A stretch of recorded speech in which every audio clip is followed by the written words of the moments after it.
लिए वो एक बहुत बड़ा उनके सामने चैलेंज हो जाता है। इस वजह से वो सारी चीज़ों को जो है वो चुपचाप सहती रहती हैं। तो ये एक नॉर्मल सी जो बात हो जाती है कि अच्छा ठीक है, खाना नहीं बनाया तो पिटाई हो गई, अच्छा नहीं बना तो पिटाई हो गई, जो बोला था वो नहीं बनाया तो पिटाई हो गई। तो इस तरह की चीज़ें जो है वो हम अपने आसपास के वातावरण में और आसपास के माहौल में, इवन अपने घरों में भी आराम से देख सकते हैं। क्योंकि डोमेस्टिक वायलेंस का मतलब ये नहीं कि आप फिजिकली आप किसी को टॉर्चर कर रहे हैं तभी वो डोमेस्टिक वायलेंस है।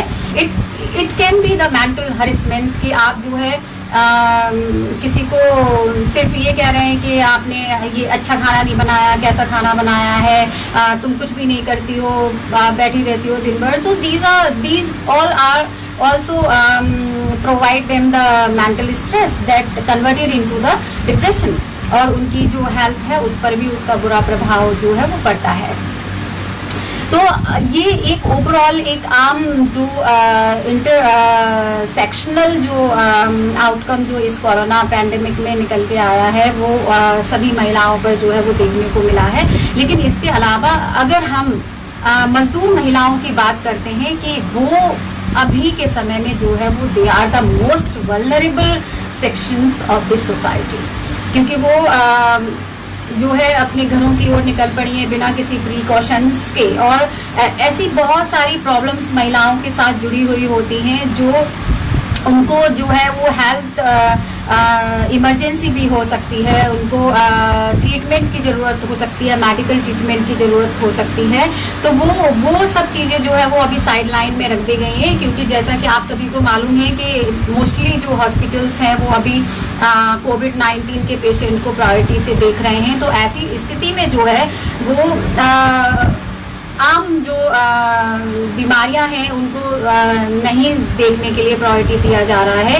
जैसे मान लीजिए कि अगर प्रेग्नेंट विमेन है तो उनके रेगुलर चेकअप्स के लिए उनको हॉस्पिटल जाना पड़ता है, या फिर और कोई प्रॉब्लम हो गई, अबॉर्शन है या कोई भी जो चीज़ें हैं हेल्थ रिलेटेड जो विमेन से, तो वो अभी जो है वो सेकेंडरी रख दिया गया है। और दूसरी चीज़ ये भी है कि खुद भी मेंटली भी psychologically they are in this kind of ये सोच रहे हैं कि अगर हम जाएंगे, इवन घर वाले भी कि अच्छा है हॉस्पिटल में मत जाओ क्योंकि वहाँ पर पता नहीं कैसा माहौल होगा, कोरोना पेशेंट हैं, तो हम यहाँ पर जो है वो ज़्यादा ठीक है। तो एक डर भी है हॉस्पिटल पहुँचने का। तो वो बहुत सारी ऐसी परेशानियाँ हैं जो वो खुद घरों में रहकर सह रही हैं, और जो मेडिकल नीड उनको चाहिए वो नहीं ले पा रही हैं। इसके अलावा अगर हम देखें तो जो मंथली जो प्रॉब्लम होती है, जो मेंस्ट्रुएशन होता है महिलाओं को, तो जो अभी जो आम घरों में भी जब नॉर्मल डेज में जब प्रॉब्लम होती है तो बहुत ज़्यादा साइकोलॉजिकल चेंजेस, मेंटली चेंजेस जो है वो आते हैं और पेनफुल वो टाइम होता है। लेकिन ऐसे समय में उन महिलाओं के पास कोई भी सैनिटरी पैड नहीं है, तो वो क्या यूज़ कर रही होंगी, क्या किस तरह से वो अपने आप को उस चीज़ से बचा रही होंगी। तो ये सोच के ही डर लगता है कि वो किस तरह से उन दिनों में जो है वो सरवाइव कर रही हैं, कैसे वो रह पा रही हैं, क्योंकि जहाँ लोगों को खाना भी नहीं मिल रहा है, 2-2 दिन से भूखे हैं या एक दिन के बाद मिल रहा है, तो ऐसी स्थिति में सैनिटरी पैड्स के बारे में किसने सोचा है कि उनको वो प्रोवाइड किया जाए। तो ये जो है वो बहुत बेसिक जो नीड है जो महिलाओं से रिलेटेड है, जो जिसके बारे में किसी का ध्यान नहीं गया है। इसके अलावा अगर हम देखें तो बहुत सारे कॉम्प्लिकेशंस हैं जो अभी महिलाओं को लेकर के आ रहे हैं, हेल्थ को, बेसिकली हेल्थ को लेकर के। तो अभी एक जो है वो ग्लोबली एक रिपोर्ट आई है कि जो आने वाले जो कमिंग मंथ है आपका जो जून है, उसमें 7 मिलियन जो है ज़्यादा प्रेगनेंसीज बढ़ेंगी because of not availability of the contraceptives. तो जो ये कहीं ना कहीं जो परिवार नियोजन वाला जो मामला है वो भी हमें जो है वो पीछे छूटता हुआ नज़र आता है, क्योंकि ऐसी स्थितियों में जो मेडिकल जो फैसिलिटीज़ हैं वो सभी बंद हैं और वो लोगों को नहीं मिल रही हैं। तो इसका जो लॉन्ग टर्म जो इम्पैक्ट है वो विमेन की हेल्थ पर कहीं ना कहीं पड़ेगा, विमेन को प्रभावित करेगा। तो ये कुछ ऐसे पॉइंट है जिसकी तरफ हम लोग नहीं सोच रहे हैं या सरकार का बिल्कुल भी ध्यान नहीं जा रहा है, जो वाकई में सोचने की ज़रूरत है कि ये अभी देखने में बहुत छोटा और बहुत हल्का लग रहा है, लेकिन आने वाले समय में इसका बहुत बड़ा इम्पैक्ट हो सकता है। इसके अलावा अगर हम इकोनॉमिक सेक्टर को देखें तो इकोनॉमिक सेक्टर में जो महिलाओं की जो स्थिति है वो खास करके जो अभी आप सुन रहे हैं, देख रहे हैं कि सरकारें बहुत तेजी से जो लेबर लॉज हैं उनमें उन्होंने ड्रास्टिक चेंज किए हैं। सबसे बड़ा जो चेंज किया है वो 8 घंटे की जो सर्विस है उसको 12 घंटे कर दिया गया है। हालांकि कुछ सरकारों ने उसको वापस भी लिया है, लेकिन ज़्यादातर सरकारों ने ये लागू कर दिया है। और ये जो चेंजेस है लेबर लॉज में वो अगले 3000 दिन मतलब अगले 3 सालों तक वो जो है लागू रहने वाले हैं। तो ऐसी स्थिति में जब 8 से 12 घंटे उनका वर्किंग आवर होगा तो अगर उसमें पुरुष भी जा रहे हैं काम करने के लिए, ऑब्वियसली पुरुष जाएंगे क्योंकि महिलाएं उसमें पीछे छूट जाएंगी। तो उसमें एक पीछे छूटने का जो कारण है वो ये भी है कि एक तो अभी बहुत तेजी से छटनी हो रही है। ये ऑर्डर आया था कि जो कारखाने हैं या जो फैक्ट्रियां हैं वो खुलेंगी तो उसमें 33% जो लोग हैं वो काम कर सकते हैं और सोशल डिस्टेंसिंग का बहुत ज़्यादा ख्याल रखना पड़ेगा। तो ऐसी स्थिति में इस तरह के ऑर्डर को अपना एक टूल के रूप में जो कारखाने के जो मालिक हैं वो देख रहे हैं और लोगों की छटनी बड़ी तेजी से जारी है। तो एक तरह से कहीं ना कहीं लोगों को अनएम्प्लॉयमेंट, बेरोजगारी का सामना करना पड़ रहा है, क्योंकि 65% से ज़्यादा लोग जो है वो अनएम्प्लॉय के शिकार होंगे, अनएम्प्लॉयमेंट के शिकार होंगे, क्योंकि जब छटनी इतनी तेजी से हो रही है तो ऑब्वियसली जो विमेन है वो ज़्यादा इसमें अफेक्टेड होंगी, क्योंकि most of the women are in unorganised sector. जो असंगठित जो क्षेत्र है उसमें महिलाएं ज़्यादातर काम करती हैं। Globally the 81% women are involve in these sectors in informal sectors. Informal sectors वो होते हैं जिन पे ये जो लेबर लॉज होते हैं वो लागू नहीं होते हैं, क्योंकि उसमें उसकी जो कंडीशन है उसमें 30 और 60 के करीब लोग जो है वो होने चाहिए। तो उसमें ना तो उनको मैटरनिटी का कोई फ़ायदा मिलता है, ना ही उनको डिलीवरी के बाद का कोई फ़ायदा मिलता है, ना ही कंपनसेशन का अगर जॉब छूटता है तो उसका कोई फ़ायदा मिलता है, और ना ही उनमें कोई वर्किंग आवर्स जो है वो फिक्स होते हैं। तो इस तरह से तो ये जो चीज़ें हैं वो अनऑर्गेनाइज्ड सेक्टर है उसमें तो बिल्कुल भी लागू नहीं है। और क्योंकि भारत में जो महिला जो मजदूर जो काम कर रहे हैं उसमें more than 96% women are involve in these sectors. तो घर में रह करके वो काम कर रही है या फिर बाहर जा रही है, तो कभी काम मिल गया कभी नहीं मिल गया। So most of the women are involve in these kind of work like agarbatti making, bidi making, mombatti making, papad making, construction work, और ये सफाई वाला काम है, या फिर घर में जो डोमेस्टिक वर्कर्स हैं। तो इस तरह के जो काम है उसमें ये महिलाएं ज़्यादातर इन्वॉल्व हैं, और जो लॉन्ग टर्म में इनके ऊपर बहुत ज़्यादा इम्पैक्ट पड़ने वाला है, क्योंकि ये इसकी कोई गारंटी नहीं है कि इनको काम पर वापस रखा जाएगा। क्योंकि जो मजदूर जो स्किल्ड जो लेबर है वो तो कहीं ना कहीं इन्वॉल्व हो जाएगी, लोग उनको वापस ले आएंगे, लेकिन इनकी जो अनस्किल्ड जो लेबर है खास करके विमेन, उनको वापस नहीं लिया जाएगा, और कंपनसेशन का तो कोई सवाल ही नहीं उठता है। और बाकी जो जब काम ही नहीं है तो ये बाकी लॉज का डिस्कस करने का कोई मतलब नहीं है। लेकिन अगर हम आम मजदूरों को भी बात करें, महिला पुरुष दोनों की बात करें, तो अगर मजदूरों की बात करें तो अगर वो 12 घंटे काम कर रहे हैं और 12 घंटों में हम ट्रेवल का टाइम अगर उसमें इंक्लूड कर देते हैं तो 1-2 घंटे का टाइम लगता है, तो 14 घंटे। तो 14 घंटे बाद जब वो व्यक्ति घर पहुंचेगा तो घर में उसका इन्वॉल्वमेंट क्या होगा? तो घर में जब इन्वॉल्वमेंट नहीं होगा तो क्या फीलिंग आएगी कि they are coming only for shelter and food, तो सिर्फ वो सोने आ रहे हैं और खाने आ रहे हैं, इसके अलावा घर में कोई रोल नहीं होगा। और जो ये एक कहीं ना कहीं जो घर की एक मेंटल जो कंडीशन है उसमें एक स्ट्रेस का काम करेंगे, और जो महिलाएं जो है वो ओवरबर्डन जो हो जाएंगी इससे। और जो लास्टली जो इसका रिजल्ट होगा वो अल्टीमेटली डिप्रेशन होगा, और कई सारी जो है वो हेल्थ प्रॉब्लम्स भी हो सकती हैं।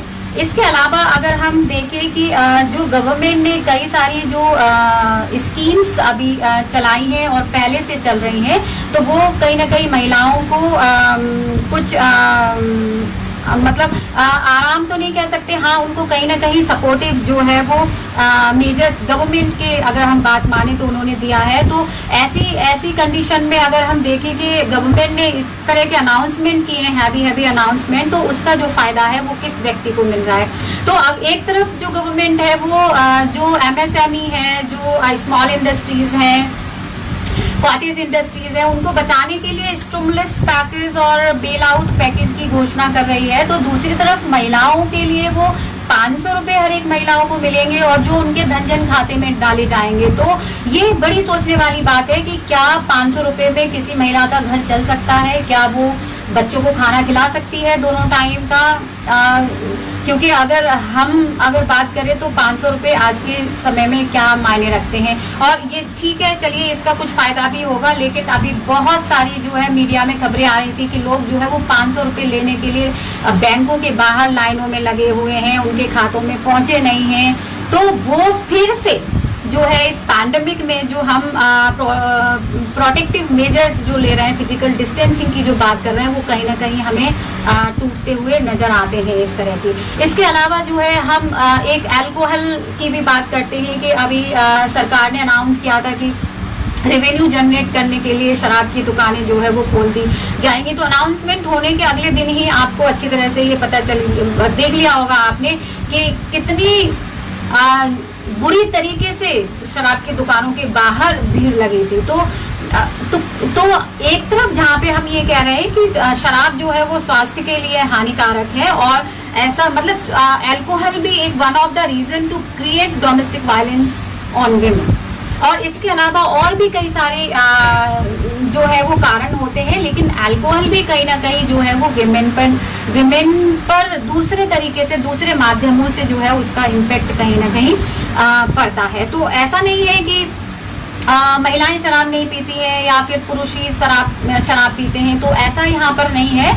लेकिन फिर भी जो ज्यादातर जो संख्या है वो पुरुषों की है। आप देख लीजिए उस दिन जो लाइन लगी थी तो उसमें कितने लोग जो है वो कौन थे शराब खरीदने वालों में। तो शराब लेने के लिए सोशल डिस्टेंसिंग, फिजिकल डिस्टेंसिंग का, प्रोटेक्टिव मेजर्स का बिल्कुल ध्यान नहीं रखा गया।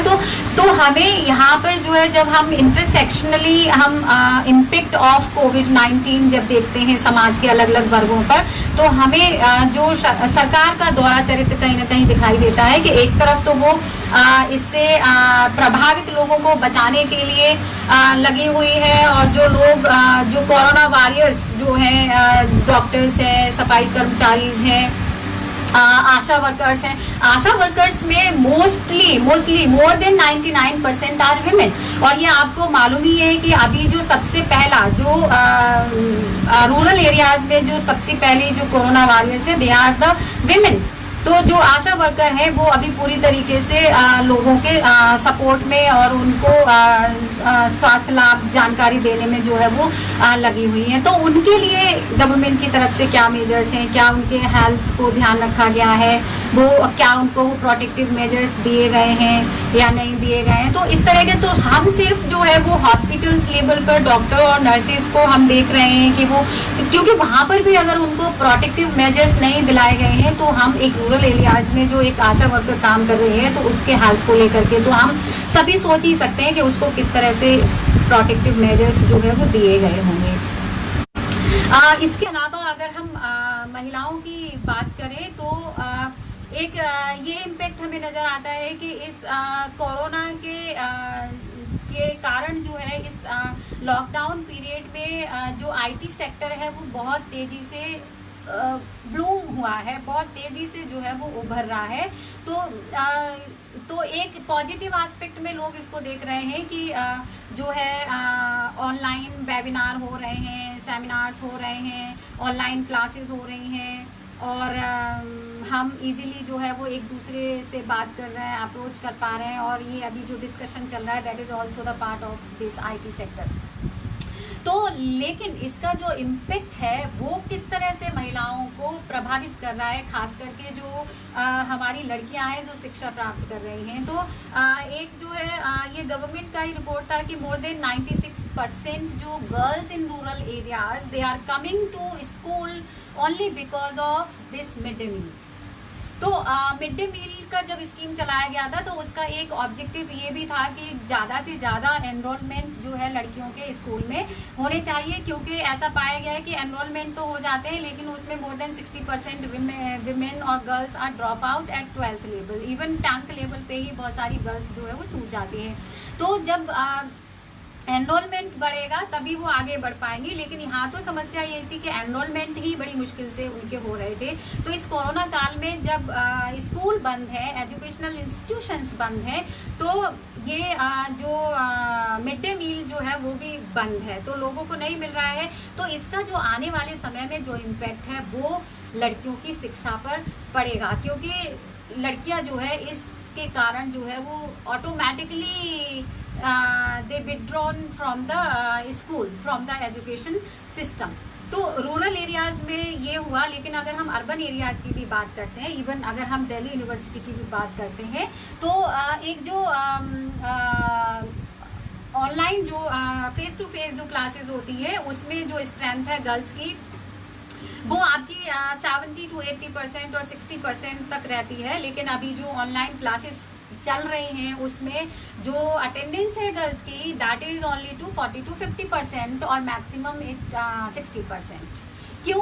क्योंकि बहुत सारी जो है रीजंस इसमें है कि उनके पास मोबाइल नहीं है, अगर मोबाइल है तो इंटरनेट कनेक्शन नहीं है, इंटरनेट कनेक्शन है तो वहाँ पर जो है नेटवर्क बहुत स्लो है।